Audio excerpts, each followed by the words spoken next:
बिस्मिल्लाहिर्रहमानिर्रहीम अस्सलामु अलैकुम रहमतुल्लाह। Army chief general Asim Munir air chief Zaheer Babar Sidhu के साथ सियालकोट बॉर्डर के ऊपर पहुंच गए और साथ में उन्होंने शहबाज शरीफ को भी ले लिया।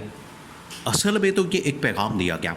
देखिए, ये पैगाम बहुत बड़ा पैगाम दिया गया पाकिस्तान की फ़ौज की जानिब से, पाकिस्तान की इस्टेब्लिशमेंट की जानिब से। अब हर जो काम है वो पाकिस्तान की फ़ौज की जानिब से किया जा रहा है।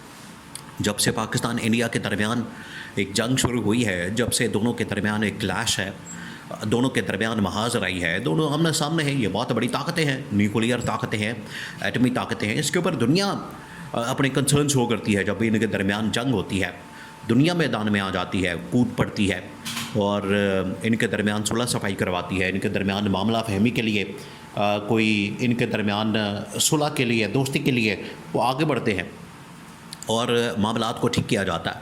अब बहरहाल ये जो इंडियन इस वक्त वज़ीर-ए-आज़म है नरेंद्र मोदी, उनको तो अपनी आवाम के हाथों ज़लील होना पड़ रहा है। वो दुनिया के अंदर भी ज़लील हुए, फ्रांस के हाथों, इसराइल के हाथों, रूस के हाथों, क्योंकि उनका जो असला इन लोगों ने ख़रीदा था उसकी वजह से तो इनको बरतरी नहीं मिली, बल्कि उल्टा उनका असला भी बर्बाद हो गया और उनकी मार्केट वैल्यू भी गिर गई। अब नरेंद्र मोदी ने शिकस्त खाने के बाद उसको तो पता लग गया था कि मैं तो हार गया हूँ। उसके चेहरे के ऊपर शिकस्त नज़र आ रही थी और जो उसके साथ सलूक किया गया, पाकिस्तान ने जिस तरीके से हमला किया, हमले के बाद नरेंद्र मोदी पूरी दुनिया के अंदर तरले कर रहा था, मिन्नतें कर रहा था कि मुझे बचा लो, मेरा सीज़ फायर करवा दो, मेरी कोई मुकमका करवा दो, जंगबंदी करवा दो, कुछ करवा दो। बहरहाल ये डोनाल्ड ट्रंप ने फिर उनके दरमियान सीज़ फायर तो करवा दिया। डोनाल्ड ट्रंप ने पाकिस्तान इंडिया के दरमियान सीज़ फायर तो करवा दिया, लेकिन नरेंद्र मोदी अपनी हरकतों से बाज नहीं आया। नरेंद्र मोदी ने उसके बाद क्या किया, उसने मुख्तलिफ़ एयर बेसेस का दौरा किया, उन एयर बेसेस का जिनके ऊपर पाकिस्तान ने हमला करके उनको तबाह बर्बाद कर दिया।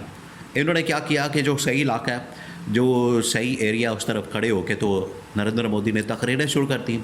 उसके अंदर फिर से नरेंद्र मोदी ने ललकारना शुरू कर दिया, धमकियाँ देना, पड़ के मारना और पाकिस्तान के ऊपर हमला करने की बात करना, पाकिस्तान के ऊपर अटैक करने की बात करना, ये सारी चीज़ें शुरू कर दी गई। अब पाकिस्तान की फ़ौज इसको देख रही थी और पाकिस्तान की जानिब से इसको देखा जा रहा था। ये कहा गया फिर पाकिस्तान की हुकूमत को, गवर्नमेंट को कि आप जाएं मैदान में और नरेंद्र मोदी का जवाब दें। इनके अंदर इतनी हिम्मत नहीं, इतनी जुर्रत नहीं, इतनी दलेरी नहीं, इतनी ताकत नहीं।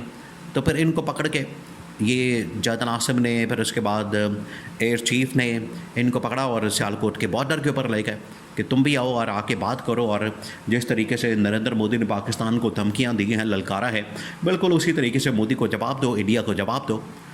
ले गए। बहरहाल वहाँ पर उसने जाके क्या किया, उनकी जानिब से ये जो शहबाज शरीफ की जानिब से वहाँ पर तकरीर की गई। पहले तो उसने ये, आप इसे अंदाज़ा करें, आप इमेजिन करें कि इक़्तिदार की कितनी लालच है इनको, इक़्तिदार की कितना, इनको इक़्तिदार के साथ चमड़ गए हैं, इक़्तिदार से इनको कितना प्यार है, कितनी मोहब्बत है कि इनको पता है कि हम फॉर्म 47 के ज़रिए से आए हैं। हमें कौन लेकर आया, इस्टेब्लिशमेंट लेकर आई, हमें जनरल आसिम लेकर आया। तो पहले तो इन्होंने जनरल आसिम की खूब तारीफ़ें की, ज़ुबान से बूट चाटे, बूट पॉलिश की। वो तकरीबन कोई 20 मिनट की तकरीर थी, उसमें 18 मिनट जो है इसने बूट पॉलिश किए। उसके बाद नरेंद्र मोदी को जवाब दिया, नरेंद्र मोदी को ललकारा। इसकी जगह अगर इमरान खान होता, अगर ये दौरा इमरान खान की जानिब से किया जाता, या ये जंग इमरान खान के दौर में होती, या इस वक्त वज़ीर-ए-आज़म इमरान खान होता, तो इमरान खान ये जो मीडिया के ऊपर जंग लड़ी जा रही है, ये जो बयानात की, ये जो धमकियां देने की, बड़के मारने की, ऑप्टिक्स की जिसको जंग कहा जाता है, ये इमरान खान फिर इसको बताता नरेंद्र मोदी को, इसको नंगा भी करता, इसकी हिंदुत्व पॉलिसी को भी बेनकाब करता और इसकी जो सारी बड़कें, धमकियां और इसकी जानिब से जो ये सब कुछ किया जाता है, ये फिर इमरान खान इसका मुंह तोड़ जवाब देता। शहबाज शरीफ ने वहाँ पर खड़े होकर इधर उधर की कहानियाँ सुना के, मोदी बस हम छोड़ेंगे नहीं, हमारा पानी छोड़ दो, हमें माफ़ कर दो, इस तरह के तरले और मिन्नतें की जा रही हैं। आप इस मुल्क के वज़ीर-ए-आज़म हैं, आप के पीछे 25 करोड़ आवाम खड़ी है और यहाँ के लोग खड़े हैं। लोगों के अंदर जो इस वक्त जोश है, वलवला है, आप उसकी तर्जुमानी करते हैं, लेकिन शहबाज शरीफ की जानिब से वो तर्जुमानी नहीं की गई। Army chief general Asim Munir ने वहाँ पर इस तरह का माहौल बना दिया था, इस तरह का वहाँ पर सेटअप लगा दिया था, वहाँ पर फ़ौजी जवानों को इकट्ठा किया गया, वहाँ पर टैंक खड़े किए गए और टैंकों का जो उनका जो गोला मारने का रुख है वो इंडिया की तरफ किया गया। इंडिया की तरफ रुख करके फिर वहाँ पर पूरा माहौल बना के वहाँ से पैगाम दिया गया। ये असल में पाकिस्तान की फ़ौज की जानिब से ये पैगाम दिया गया, ये जो सियालकोट का दौरा किया गया, पसरूर के इलाके का दौरा किया गया, क्योंकि इन्होंने सियालकोट के ऊपर भी हमला किया। इंडिया ने पाकिस्तान में जो 4-5 मकामात के ऊपर हमला किया उसमें एक सियालकोट का बॉर्डर और सियालकोट का इलाका भी शामिल है। बाकी उसने नूर खान एयर बेस के ऊपर या फिर मरीद एयर बेस के ऊपर या शोरकोट एयर बेस के ऊपर जो हमला किया उसमें जो बॉर्डर के ऊपर ड्रोन्स वगैरह और बाकी जो फ़ौजें वगैरह सब कुछ लगाई, वो उसने सियालकोट साइड के ऊपर भी हमला किया और सियालकोट के ऊपर भी अटैक किया। तो पहला जो दौरा किया गया है army chief general Asim Munir की जानिब से वो सियालकोट का किया गया ताकि वहाँ से पैगाम दिया जा सके इंडिया को।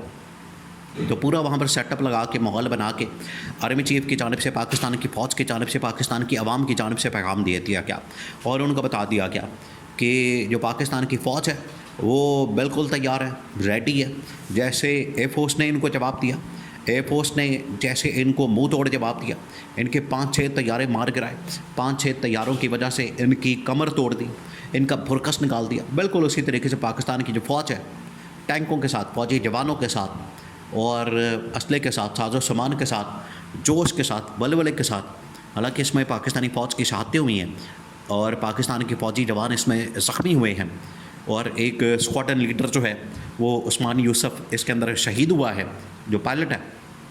लेकिन इसके बावजूद एयर फोर्स ने, आर्मी ने पाकिस्तान की जानिब से पाकिस्तान के अवाम की तर्जुमानी करते हुए, जज्बात की तर्जुमानी करते हुए इंडिया को तो टोक जवाब दिया और नरेंद्र मोदी को बता दिया। वो दिन और आज का दिन है, ये 1-2 दिन हो गए हैं जब आर्मी चीफ की जानिब से ये विज़िट किया गया, दौरा किया गया।